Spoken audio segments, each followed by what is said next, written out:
Hey, what's going on, everybody? Boilon here, back for another video on Marvel Strike Force, and we have a familiar face back on the channel again to talk about a few things today. Gangsta KT, how are things going?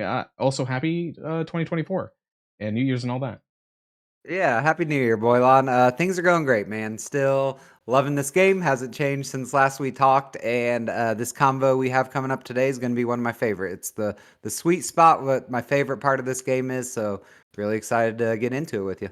So I think the big bulk of this video, we're going to be talking about the upcoming level 100 that was shown on one of the events, I think later in January, which suggests, even though it was not officially mentioned, that level 100 is going to be coming, and we should be talking about the priorities and what characters, as you start leveling up, that you're going to start investing your gold into. Also, Super Skrull is getting res stars, so I want to talk about this for a little bit. And probably, again, we're going to talk a little bit about gold because, we love gold on this channel and talking about how to best use it and also how much you're getting, right? So if you're ready to go, everybody, let's boil this down.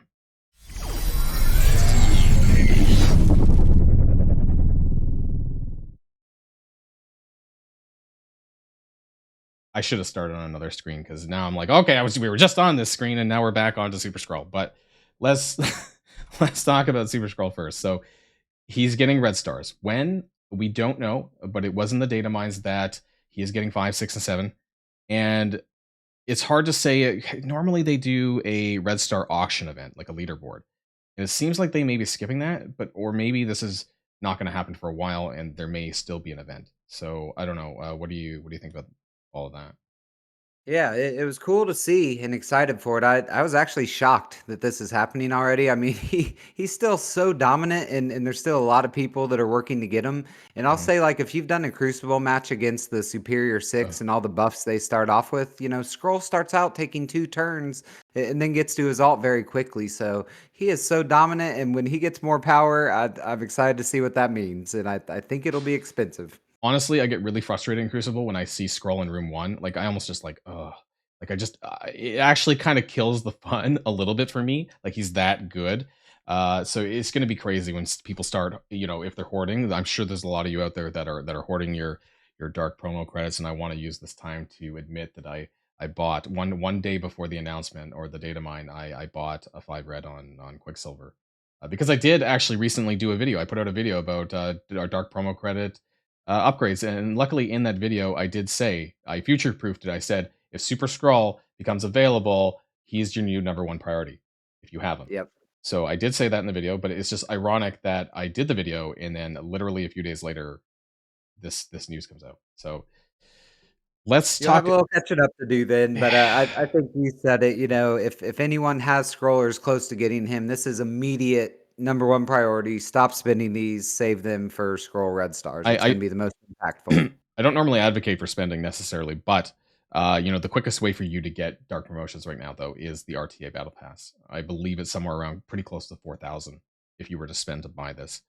So if you're someone who, like me, maybe accidentally spent your credits on something because before you knew this was happening, like this would be your fastest way to build it back up again. I think. I don't know actually how much we get on a monthly basis free to play. That's something that would be interesting to track, but this varies with events and things like that.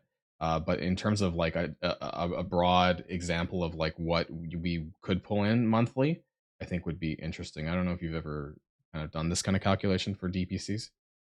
I haven't free to play, and you're right. There's so much variability what event milestones you get because that's where most of the free ones are. If Yeah, you buy that battle pass, you get over 7,000 a month. If you buy yeah, it yeah, twice in the yeah. month, It's so it's crazy. it's a So huge income to if you're buy it. willing to light spend it, it wouldn't take you long to get that back up again. And I have thought about it, but I don't really like what's on value. I guess it's really you're paying just for the dark promos, whereas the Yep. strike pass is kind of armory 18s now and things. Otherwise, they have similar other stuff inside the pass itself. But that's how I break it down: is that it's dark promos for the RTA, armory 18s, and whatnot for the strike pass. That's what I see as the major differences there. Agreed. Let's talk about cost. So 5 red, 6 red, 7 red. And actually, really quickly, maybe I can bring it up. My spreadsheet on the other characters, if you don't know, if you don't remember what they cost, things like Apocalypse, I'll give this to you as an example. We're going to look at this later. This one here. So Apocalypse is over here. Oh, that gave away what I was going to guess, but okay, I shouldn't have. Spoiler alert. This is what Apocalypse was: 3,500, 4,500, and 5,000 for 7 red. So it's going to be more than Apocalypse, right? Like, and so Hope so. I thought about it from the perspective of the cap of 12,000. And I'm like, will they let you buy 2 upgrades back to back? 3 upgrades? Probably not. 2 upgrades? That would suggest maybe 5,000, 6,000. At a cap.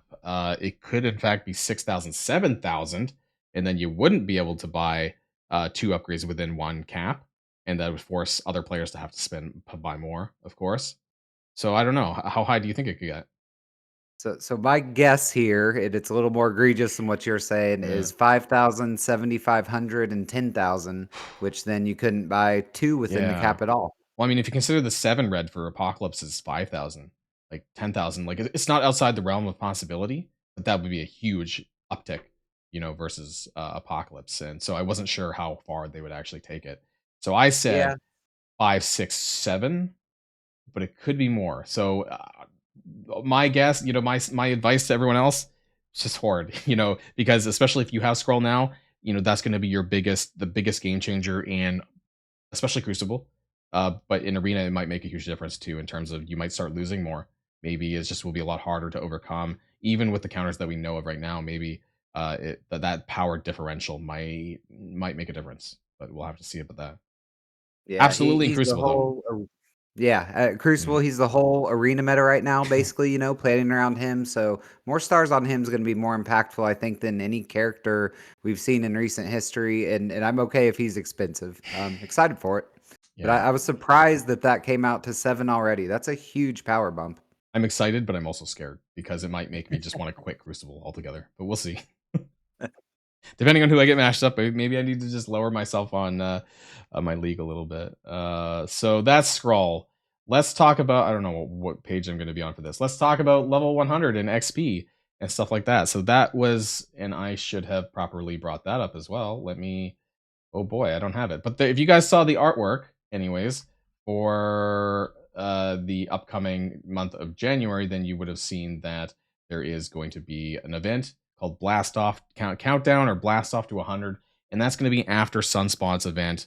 So I think it's like January 21st. I think when that event goes live. So either the level cap is going to be released by then or before then. I'm not sure. So we're probably Yeah. looking at looking at my phone, 2 weeks probably for that to be released. Maybe a bit sooner, perhaps. You know what? I'm actually thinking because HiveMind isn't in the game yet. Still, I think they'll do both at the same time. They'll kind of do the update, and then they'll chuck HiveMind into the roster, and then they might release level 100 at the same time. That's just what I'm thinking. But Yeah, um, that'll make sense, and I'll tell you, I'm really excited for it. I know I used to kinda not like big cap increases like this, it's a resource strain, but with how many resources we have right now, I'm actually a little bored from, like, a min-max spending resources standpoint, so I'm excited to have this come. the funny thing is, and I don't know if you feel this way either, but I feel like because we're in a pretty good place with gold right now, right? And I feel I feel like we're like a month or two away from people complaining about gold again. like we just got the gold increase, but then now you're spending more, whether it's on levels or whether it's on future G19, in the supply store, because we know, G18s were a huge crunch on gold. Like I was buying those 200K a pop, like your gold was just like evaporating. And I'm afraid of what that's going to mean for the G19 era. And the same thing will probably we'll have the same. We're going to complain about gold like as soon as G19 comes out. I think maybe not right now, but when that comes out. Yeah, and great comment. I know we're getting ahead a little bit, but for this conversation we're about to have, people need to remember what you just said Yeah. and not get carried away on going to 100, knowing there's gonna be another huge gold demand coming shortly behind. I actually want to touch on that very quickly, actually, while we're here and talking about that. So I'm curious from your perspective, like, so I more or less stopped buying G18 minis because I'm just kind of doing, I'm saving or opening the orbs that we get from raids because I'm doing Incursion 2. I'm also done Dark Dimension 6. So from the perspective of people who have, we'll start with the people who have cleared Dark Dimension 6. Do you still buy G18 minis in the store? Or do you do what I do and kind of just passively collect the G18s through raids?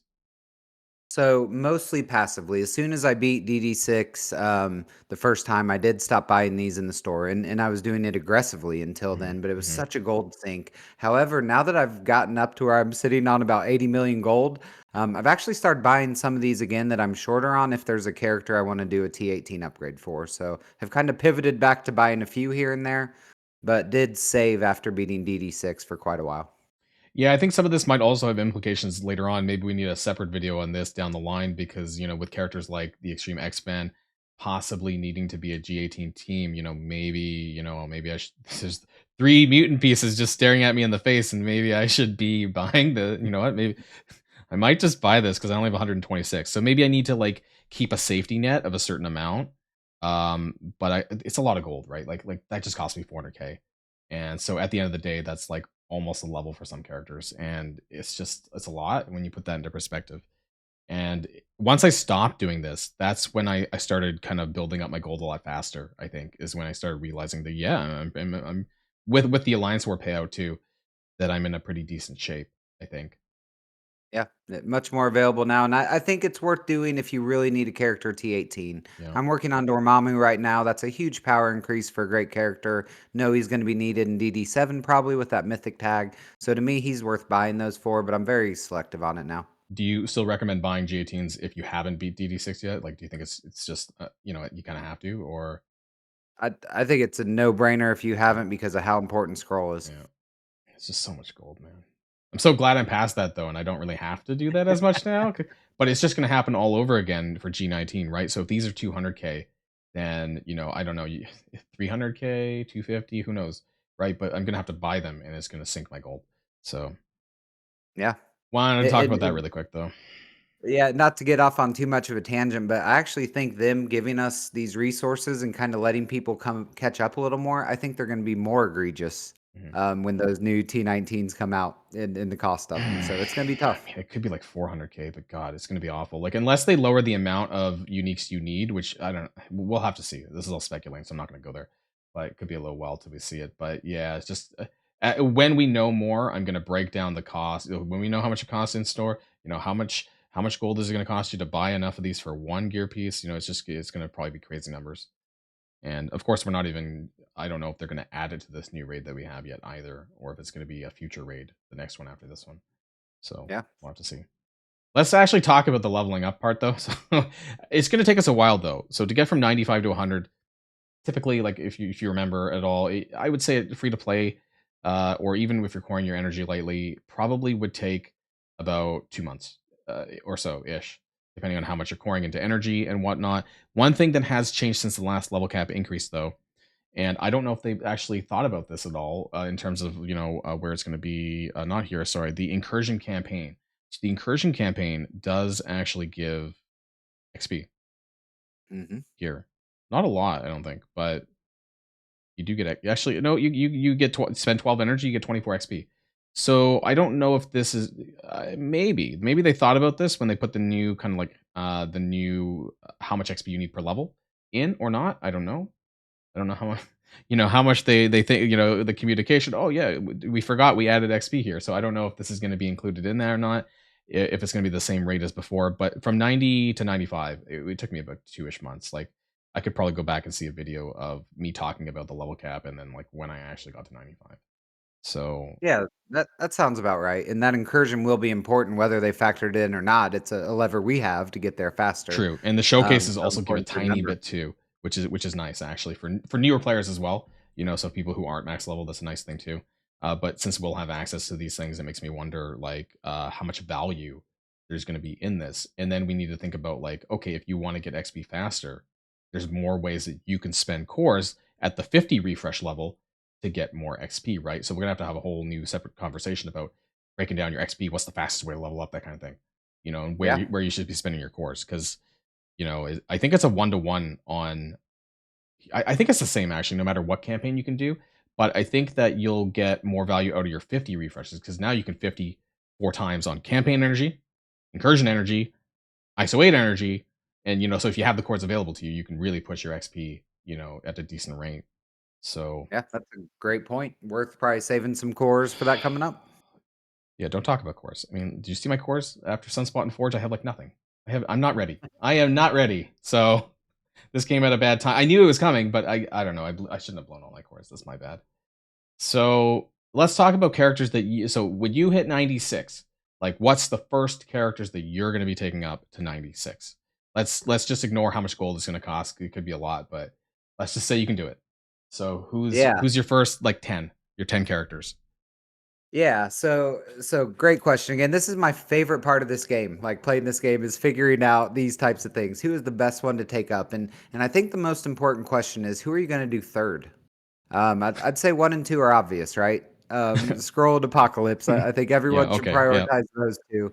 I went through and right now I actually had 21 characters total that I plan on leveling up as I hit my levels, and we'll talk through those priorities in a little bit. So But to answer your question, after Apocalypse and Scroll, the next one I would do right now is Kestrel, which okay. is Actually, probably pretty I obvious. just want to back this up a little bit really quickly. So for people who don't have Apocalypse and Scroll, are you saying that it Okay. should be your arena meta? Is that what you're suggesting, or like whatever you're using in arena for people who don't have this? Is that what you're kind of going at as far as Apocalypse and Scroll, Yeah. or for players who don't have them, what would you suggest then in So the number 1 or 2 slot if they don't have them?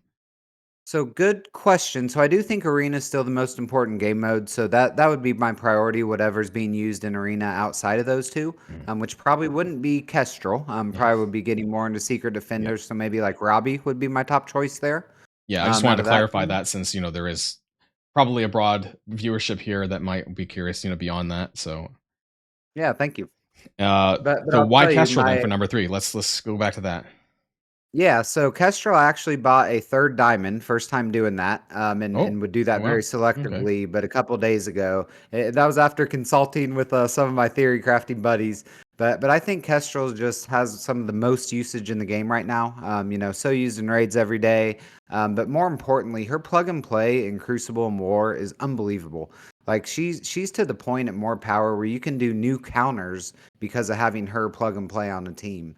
And Wow. I'm not used to seeing that. So I feel that extra power on her just really added a lot of value for every game mode, I think her pings except her Arena. pings are insane damage, especially post rework now with the Pegasus team. Like she was pretty Yep. good before, and now she's even better, and she's great. So I mean, I have 2 diamonds. I did buy that, but I get a common question that I get both in my Discord channel and elsewhere is Kestrel or Kang. And so you mentioned Crucible, but a lot of people have actually said that I should be getting diamonds on Kang, for the same reason for Crucible. So what's your opinions of Kang more broadly as a character? He, Both for he levels would and for diamonds. Yeah, and I think those are the same answer, right? Yeah. It's where do you want the Okay. power, whether it's diamond or level. He'd be my number 2. I have bought in 2 diamonds on him, and he was the one I was considering versus Kestrel, but I did go Kestrel with that, and I think it's because Kang, of course, diamonds are amazing on him, but he's doing what I need him to do everywhere right now. I don't have a match where I'm like, boy, a little more power on Kang would change that match, and Mhm. and I do think that's the case with some Kestrel matches. So let's hear about the rest of your top 10 then. Are you basically, it sounds like you're using a lot of sort of plug and play type characters. That's what you're considering that more broadly across the game spectrum. Yeah, and I think that's a great comment because I feel like more right now than ever in this game, there's kind of a plug and play dominance. Like, and I really focus on Crucible first, because I think Crucible upgrades apply to War, 99 times out of 100 because of more teams in War. So that's where I do focus, and Mhm. there's good Crucible teams, obviously Superior Six, MOE, New Warriors, but those teams are doing what they need so well right now to where I feel the plug and play is kind of a plug and play meta, and that's Yeah. really where you win and lose matches. So I am focused Okay. on kind of these Crucible plug and play characters, the Kestrel, the Nova, the Quicksilver, the Dormammu. Yeah. Those are the ones I've really been eyeing right now. Yeah. For me, I mean, my priority tends to go arena, raids, and and Crucible. That being said, I don't know. If what you have right now in raids is working, then you probably don't need to put 96 in it yet. Of course, until you're starting going into like the incursion, the new raids, like the higher difficulties. Maybe you'll need to do it then. But right now, if it's working for you, then you probably don't need to do that. That being said, Yep. the Extreme X-Men, maybe we still don't have enough data about where we need to have them necessarily.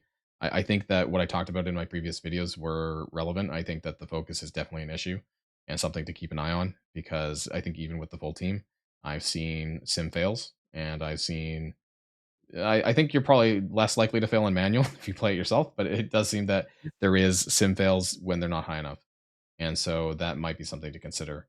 That I might do myself actually for my 96, depending on once I get the full team online and what my success rates are with that, just to make sure that I actually get that cleared at the 60% mark.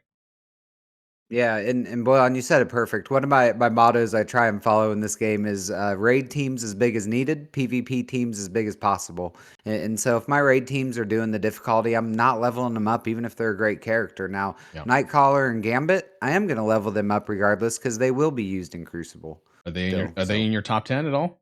Nightcrawler and Gambit? uh, I would say Nightcrawler maybe creeping in there, but overall probably Hmm. not as a raid focused team. They'd be lower, but they are used in Crucible right now. So. Before we finish that list, because I'm sure you got it there in front of you, I do want to kind of raise this, and I'm going to raise this again because I've raised this in multiple videos. Though, is that the bar I believe for the Extreme X-Men in raids is different than what our expectations were for Bifrost and Pegasus. So they got they functioned at a different gear tier 15, 16 broadly, and I think you know what our expectations for the mutant raids and even maybe Hive Mind is going to be higher than what we're used to. So people should understand that it's very possible that you're going to have to build them much higher than what other raid teams were in the past.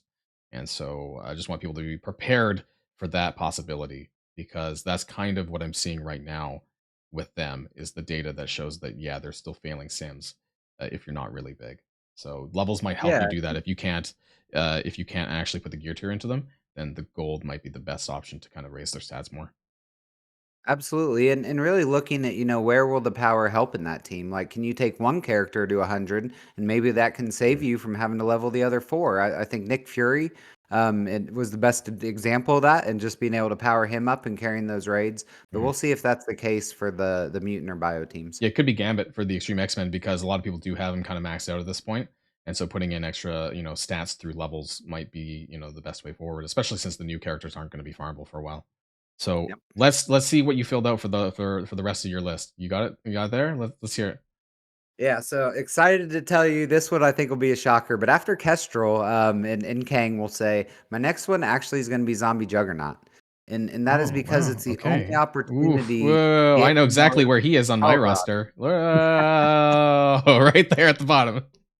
So interested to hear this, but okay. I have 3 yellows, not enough dark promotions to consider it, and I didn't buy them. So let's hear.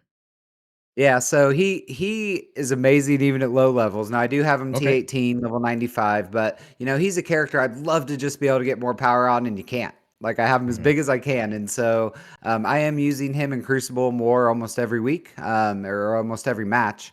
And so having the Okay. opportunity to get him a little bigger right now is very appealing to me. So he's kind of a unique choice, but he is on my list. I'll admit I don't have a lot of experience with them because I didn't bother, obviously. So what does yours look like other than G18? What kind of stars are we talking? 3 yellow, 3 red, or do you have more? So I have him 4-4. So I Okay. did buy one of All his right. initial offers when he came out, and Pretty sure have 3 with is like the the max free to play. I don't think you could have got better than this, really. yeah. But yeah, and I heard he's good. It's just that I also heard that you kind of need him big or high stars in this case versus Zombie Iron Man who didn't really need it as much. So that's kind of Yep. why I avoided leveling him. And that's probably why I'm doing so well in gold because I didn't do anything with him. Therefore, my gold's in a better position for me. Also nowhere, Yeah. but this is not a nowhere video. Everyone knows about this. They're level one. So you're right. He's different than Zombie Iron Man, and he does need the power. He can function at lower power very well, but again, he's one that incremental power is huge. So he's on my list, and Mhm. probably not for everyone, but I'm excited about him. Okay, let's hear some more.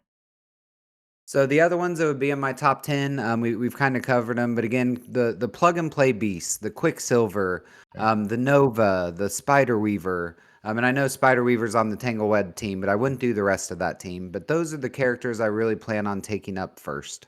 Out of the 21 I plan on taking, those are my priorities. So basically, a lot of the standout characters that are on the team, basically, like kind of the top one, top two characters on the team of five. Well, in most teams of five, you would say like the people who Exactly. kind of carry the team a little bit more. Exactly.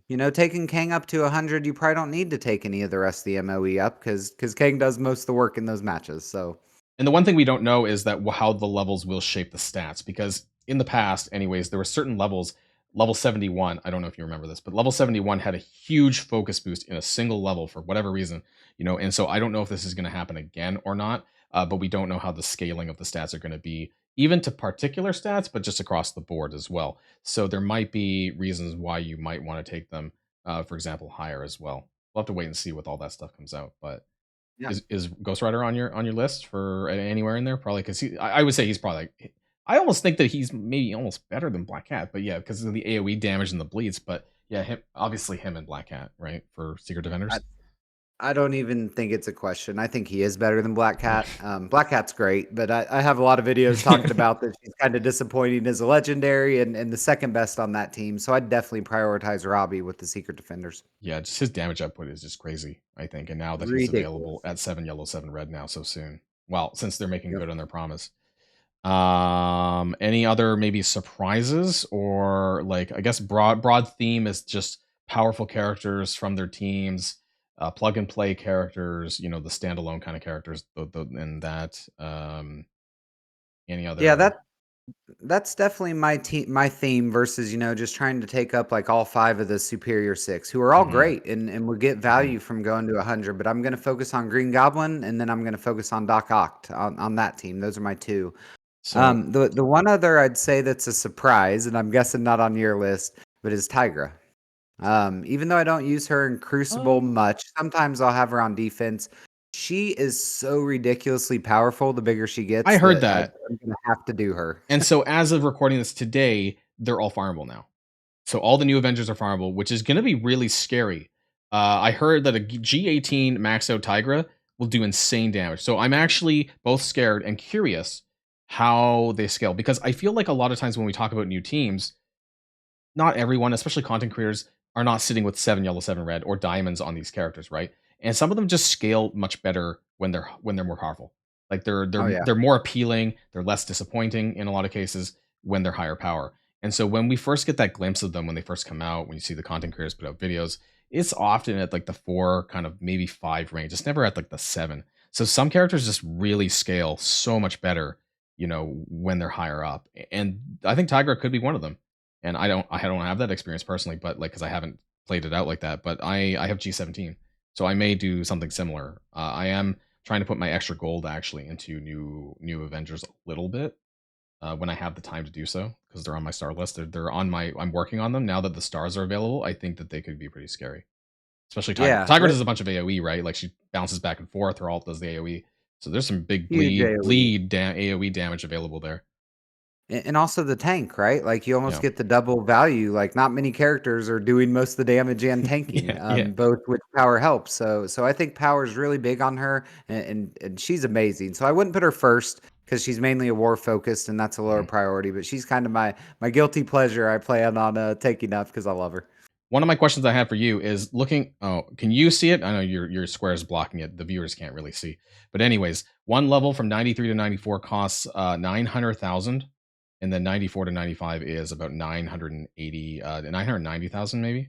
And so my question to you would be, what do you expect for the gold cost? Do you think it's going to scale, or do you think that it's going to like jump? Because the question is, right, like, let's say you take 10 characters from 95 to 96, even if it scales, let's just, for sake of argument, say 1.1 million because it's scaling times 10, it's 11 million gold. Right? So that's the kind of expectations for 10 characters per level every 2 weeks, maybe week and a half to 2 weeks. Yep. There's just a lot of gold, to dedicate to that. It means that that's gold you're not putting into new characters coming out, like Hive Mind, which Right. is coming up soon. And Which so, are probably going what's to be priority. how many characters would you say is a fair priority for leveling up? Like, would you stick to 10 until, things have settled a little bit more? Or like, how many characters do you plan on like concurrently leveling up? So my list is 21, and that's a Okay, lot, but okay. I'm also sitting on 80 million gold right now. I will say Uh, I doubt I take all 21 of those to 95. As new characters come out, they'll probably move up on that priority list. mhm. But I think I can sustain around this 21, but it's based more on the characters and who I want to bring up. How much gold do you think like the first level is going to be? Like, do you think it's going to jump, like, or do you think it's going to scale? So I hope I'm wrong on this, Boilem, but I think it's going to jump. I Yeah. just in my head, how many more resources they've given us, how much more gold has all been a big setup for a big jump down the road because they need us complaining about gold, right? Like that's that's the I spot that they want those frustration mechanics. So I they're going to take it away. I think it's 4 million from 90 to 95. I think, and then so I'm Yeah, wondering like according it's gonna be like maybe like 6 or 7 from like 95 to 100 like per character. That would just be a lot, and that not only does that it's 20 million gold to max a character out right now, so that would raise that number to 20 whatever I said 26 million, right? So that's a fair jump hypothetically anyways, to raise a new character once we get to that being a requirement when we need 100 level 100 characters for raids or whatever down the line. Like, so that potential is pretty crazy. So yeah. I don't know. I'm gonna try to just do my arena characters. I think as I level up and hope that like my gold income coming in can support that. And then I need to maybe think about, like you said, the best plug and play characters, probably for Crucible. I think is probably what my guess. I have to analyze that myself, but I think that your the characters that you mentioned were pretty fair. And then like who's going to give me the best bang for my buck in terms of maybe like keeping afloat and still winning in Crucible and things like that, because people are going to start complaining about the gold. And I do want to mention really quickly that there is going to be new challenges to the gold. If you didn't see it in the data mines, there is going to be 4 new gold and 4 new training modules, or wherever my training modules was back here. And I wanted to raise that because while we're going to be leveling people up, people are already kind of talking about a training mod crunch. Now, for me, I still have more training mods than gold, but I know a lot of other people don't. And so this could be a bit of an issue too. Whereas, we're pretty good in gold, but less so on training mods. So I don't know if just the challenge is enough is going to be good on the training mod side of things. So have to keep that in mind. Maybe you won't actually be able to level up all those characters because you might eventually Yeah. run out of training mods. So it depends on your circumstance, I think. You're right. I haven't worried about training mods. It's felt like in well over a year. And Mhm. I feel like I have plenty. I have about 200 of the orbs that I can open in case, break glass for emergency. But you're right. I think that's going to be a bottleneck as this comes. Yeah, but I'm really And excited. Oh, sorry. You finish. I was going to say we talked about this a few months ago, but when the T19 comes out, we'll get back to that balance of you manage your gold and training mats by how many supplies you're buying in the store. Yeah, and honestly, I like kind of doing those calculations too, just so that I think there's gonna be more videos, probably both on my channel and maybe you'll talk about it too, just in terms of like, especially gold and how to manage your resources. It's so important in this game, and I'm gonna kind of end towards that way. And resource management is so important in this game in Marvel Strike Force. Like that's pretty much I want to say most of the battle. It is really Yeah. managing what you're getting on a monthly basis, where you're putting that. And, dare I say, if you're free to play, maybe even skipping occasional characters if you can. If there's characters that you're like, maybe you don't need this. Maybe it's a war character that's like, and that way, if you're free to play, that you could save that resources to put into other things because realistically, at the end of the day, they want you to spend. And so, as a free to play player, you really need to make some sacrifices too about what you're doing. Yeah, what you just discussed, it's the big math problem in this game, Yep. and it's my favorite part of it, and that's why right now, I mean, I'm having a blast in the game, but I'm ready for this level cap increase because I want to have those tough decisions again. I'm ready for that to be back. I'm ready to spend time racking my brain over breaking down how much XP we get per day. Maybe I could do that in advance actually right now, and then see what the best way of, I don't know, core this energy to get more energy, and how much you need per level to get there, and how long is it going to take us in different scenarios. That's probably going to be a future video for me though. Yeah, But otherwise, I think we covered it. So yeah, let me know what you think in the comments down below. What are your priorities? Gangsta KT mentioned his. I kind of mentioned mine. I realized I kind of let him talk about his. But it's not so dissimilar. I think that we should be focusing on the characters that give us the wider benefit in the game. Obviously, arenas I feel is still important. Some people don't, but I do. And otherwise, the characters that are gonna give you the most bang for your buck, basically across the game, I think is reasonable. absolutely. And arena is still important because cores are so important still. Yeah. But yeah, I think you summarized it well. Yep. Thanks, Gangsta, for coming on the channel once again. Let me know for everyone else what's your priorities. If it's different from his, mention that in the comments down below. Maybe there's something we missed. So otherwise, yeah. Thanks for coming by, and of course, all your stuff is going to be in the bottom in the details of the description box and all that. so people can go over and check him out and check his videos out. Yeah, and Boilon, we're wrapping up, but I have one thing I need to say real quickly before we close, and I wanted to congratulate you. I'm not trying to be cheesy or just blow you full of hot air here, but you had videos at the end of 2023 around arena meta and around these mutant raid lanes that I honestly thought are the best videos I've seen from you, and I feel you kind of ruled the end of the year there. And I'll say Krakens have been playing with Skrull and Arena for 6 months now, if not more, and you figured out this new arena meta with him recently. So just wanted to congratulate you. I really feel you've been killing it, and wanted to mention that on here. So thank you. Well, I mean, yeah, I try to do my best here. Of course, I do have a wider community who kind of let me know things, so I won't take all the credit for everything.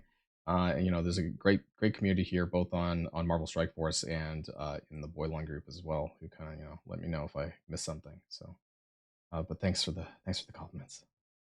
Yeah, So, but appreciate doing this video. I hope this helped people and your fans. It's going to be a really important dynamic here in a few weeks, and I'm looking forward to it.